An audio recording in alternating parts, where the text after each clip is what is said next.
vidéo en direct assez sympa. Voilà. Donc tout d'abord, je vais vous présenter mes 3 jeux favoris que j'ai actuellement à la maison en première partie. En deuxième partie, je vais vous je mettrai une capture d'écran par là ou par là des 2 jeux que j'attends avec impatience pour septembre. Je pense que vous le savez déjà, ça fait un petit moment que j'en parle. Après, je souhaite parler un peu des points forts et des points faibles de ces jeux. Et en dernière partie, je vous montrerai les derniers dessins de Dragon Ball que j'ai fait récemment. Allez, à tout de suite. Donc tout d'abord, comme prévu, je vais vous présenter mes 3 jeux que j'ai là actuellement. Donc tout d'abord, forcément, en tant que fan de Dragon Ball Fighter Z, ou Z, vous préférez. Tomb Raider, 20e anniversaire. Enfin, en gros, c'est Rise of the Tomb Raider, mais avec les DLC inclus en plus dedans au lieu de les acheter sur Play Store. Et c'est sympa. À part qu'au niveau costume, il n'y a pas grand chose. Et ça, je l'ai acheté aujourd'hui. Il est encore sous cellophane. Normalement, bah là, il était pris en baisse, donc j'en ai profité pour le racheter. Voilà. The Devil Within 2. Qui est assez sympa parce que je peux rejouer à la première personne comme avant. Donc voilà. Et pour moi, le CD, il va rouiller dedans. Donc voilà. Comme je l'avais dit en deuxième partie, donc je vais présenter les points forts et les points faibles des jeux. Donc, côté point fort du jeu Dragon Ball Fighter Z, graphiquement déjà, c'est vrai, on a vraiment l'impression de regarder un dessin animé, surtout au niveau de l'histoire, ça fait un petit scénario et c'est assez sympa. Les attaques ultimes, elles sont plutôt classe, même si je préférais quand même les attaques ultimes de Budokan Tenkaichi 3. Ça faisait un peu plus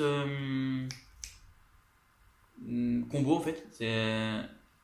T'as un petit enchaînement et après derrière t'avais l'attaque. Là ça c'était assez classe. Là ça passe directement au Kamehameha ou au Final Flash ou tout comme ça.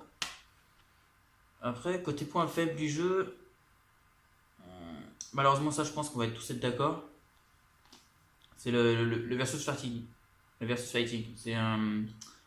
Ça fait trop Street Fighter. J'aurais préféré quand même un gameplay, pareil, à la Dragon Ball Budokan Tenkaichi 3 ou à la Rigid Blast. Ça aurait été plus simple. Et plus sympa. Voilà.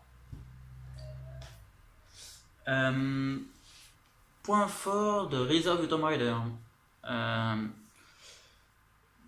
Comme vous le savez tous, hein, je pense que depuis le temps vous allez le savoir. J'ai un amour fou pour tout ce qui est jeu aventure et un peu mystérieux. Donc les Uncharted et tout comme ça. Et Tomb Raider, ce qui m'a plus accroché, pourtant je joue rarement à des jeux où tu contrôles une femme, mais je sais pas, avec Tomb Raider, enfin Lara Croft, je sais pas, c'est un plaisir à jouer. Je sais pas, l'histoire est sympa, ça parle d'une fille orpheline qui veut suivre les traces de son père, je trouve ça magnifique. Après, côté point faible du jeu, malheureusement, il n'y a pas grand chose. Hein. Peut-être un petit peu côté graphique, mais juste au niveau des cheveux en fait. Mais d'après ce que j'ai pu comprendre, apparemment, ça dans le Shadow of the Tomb Raider, le nouveau Tomb Raider qui sortira le 14, je crois le 14 septembre, il a l'air quand même pas mal boosté à ce niveau-là. Après, comment dire, on verra bien par la suite. Hein. Et en dernier, c'est l'un des jeux d'horreur que j'aime le plus. The Devil Within 2. Que dire de plus sur ce jeu? Il est excellent. Il est excellent. Il n'y a pas de mots à dire quoi. Un père qui fait tout pour retrouver sa fille, qui veut tout faire pour la sauver, prêt même à donner sa vie s'il le faut. Euh, il est même prêt à renoncer au peu d'humanité qu'il a en lui et prêt à tuer sa propre femme pour pouvoir sauver sa fille, même il sait qu'il n'a pas le choix. Euh, il est prêt à écraser tous ceux qui se trouvent sur son chemin justement pour pouvoir la sauver. Euh, Côté point faible du jeu, bah malheureusement, heureusement j'ai rien à dire. Parce qu'en fait ils l'ont fait sans que je le dise. C'était la vue à la deuxième personne. Ça bon, c'était bien, c'est un jeu. Mais là, en sachant que c'est un jeu de survival horror, la première personne, je trouvais que c'était mieux passé, mieux basé parce que vous regardez le Resident Evil 7 et certains jeux de tir. La première personne, ça passe beaucoup mieux. Voilà. Donc bon, sur ce jeu, il n'y a rien à dire. Après, il y a un jeu que j'ai pas encore racheté et dès que je peux, peut-être mardi ou je sais pas, ouais peut-être mardi, ce mardi-là, je vais me racheter God of War, le troisième. Non, c'est lequel le dernier déjà? Ah oui, c'est le dernier, c'est avec Atreus. Et je vais voir en même temps pour me reprendre le troisième. Parce que le dernier point fort du jeu, scénaristiquement, il est excellent. Graphiquement, rien à dire. Mais il y a un point que j'aime pas trop, et je sais pas si vous, les amis, vous serez d'accord. C'est Kratos. L'aspect vieillard avec la grosse moustache, non. Je préférais quand même les anciens. Bon, il était pas jeune, hein. Il était quand même assez vieux aussi. Mais juste avec la petite barbichette là, avec la cicatrice comme ça passe nickel. Voilà. Point fort du jeu, et que j'ai remarqué, et franchement ça m'a mis une claque quand je l'ai vu. Je sais pas si vous vous rappelez de la fin du deuxième God of War. Son père, Zeus, le plante avec la lame sacrée d'Athéna. Donc il transperce là. Donc on voit la cicatrice ici. Et ce qui m'a plu surtout, c'est qu'on voyait la cicatrice refermée dans le dos. Donc on voyait l'entrée et la sortie de la lame. Ça c'était quand même assez classe. Dans le dernier, franchement, c'était quand même bien réalisé. Après, côté point fort, je crois que j'ai tout dit. Et côté point faible du jeu, malheureusement, l'histoire elle est pas assez longue. Allez, en 3 jours, 4 jours, on l'a terminé.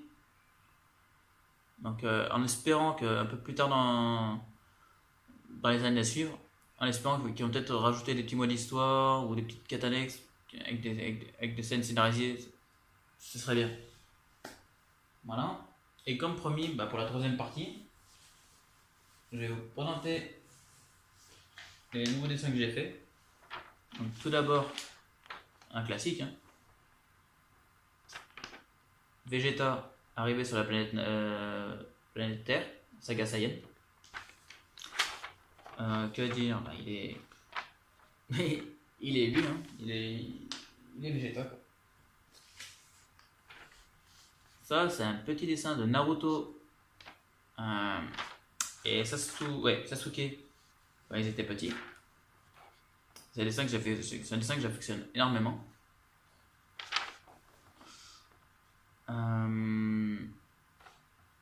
Que dire de plus? C'est vrai que c'est un manga qui m'approche précisément parce que c'est un manga qui me rappelle un peu moi en fait quand j'étais petit. Vu que moi-même je suis un peu orphelin aussi, donc ma famille je l'ai pas vraiment connue, je l'ai connue récemment. Ça fait à peu près 2-3 ans maintenant. Voilà. Goku pareil face à Vegeta, saga Saiyan. Pareil, je trouve je l'ai plutôt bien réussi. Sans me jeter des fleurs, bien sûr. Parce que malheureusement, il y en a qui dessinent beaucoup mieux que moi. Voilà. Ça, c'est un petit dessin de Vegeta et Bulma, que j'ai plutôt réussi aussi. Mais celui auquel je suis le plus fier, et dommage, malheureusement, c'est pas l'apparence d'origine de ce personnage, mais je trouve que j'aurais bien aimé qu'il y soit. C'est Goku Ultra Instinct avec la petite queue de Saiyan, qui est la marque héréditaire des Saiyans, forcément. Et je trouve que ça passait mieux, vu les yeux de Black. Il a les yeux de Badak, donc c'est les yeux typiques un peu des Saiyans. Donc je pensais que avec la queue ça allait bien passer, et sans me vanter, ça passe plus trop bien. Je vais essayer de vous l'approcher un peu. Voilà.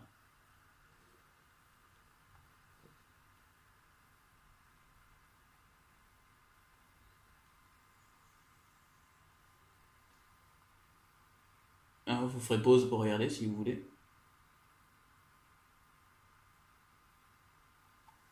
Voilà. Après, comme j'ai commencé à faire un Goku classique, hein, comme vous pouvez le voir. Mais malheureusement, je ne l'ai pas encore terminé, donc je ne sais pas encore si je veux le faire en classique, en Kaioken ou en Kaioken SSJ. Je ne sais pas encore. Je sais pas encore comment je vais le faire.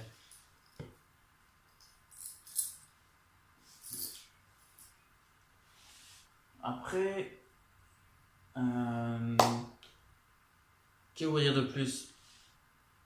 Ah oui, une chose que je tiens absolument à dire. Je fais un énorme merci à MRGG Cool 06 et sa copine Kaku Fit.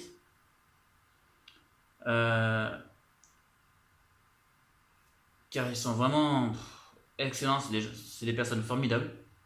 Donc si vous avez l'occasion, allez voir leur chaîne Instagram et Facebook et YouTube. Enfin, pour Kaku, que Instagram. Et pour MR, GZCool06, YouTube et Instagram. Je vous mettrai tout en bas en description. Franchement, allez voir. Ils sont excellents. Et normalement, si vous êtes fan de comics, de jeux vidéo et de musculation, enfin de sport en tout genre, vous devriez aimer leur page. Voilà. En tout cas, moi perso, j'adore cette page. Je me suis abonné à lui et à sa copine. Et je compte le rester jusqu'au bout. Ils savent que s'il y a quoi que ce soit, je suis là et ils peuvent me demander si je peux les aider, je le ferai. Voilà. Moi je vous dis à la prochaine chers amis, portez-vous bien et jouez bien.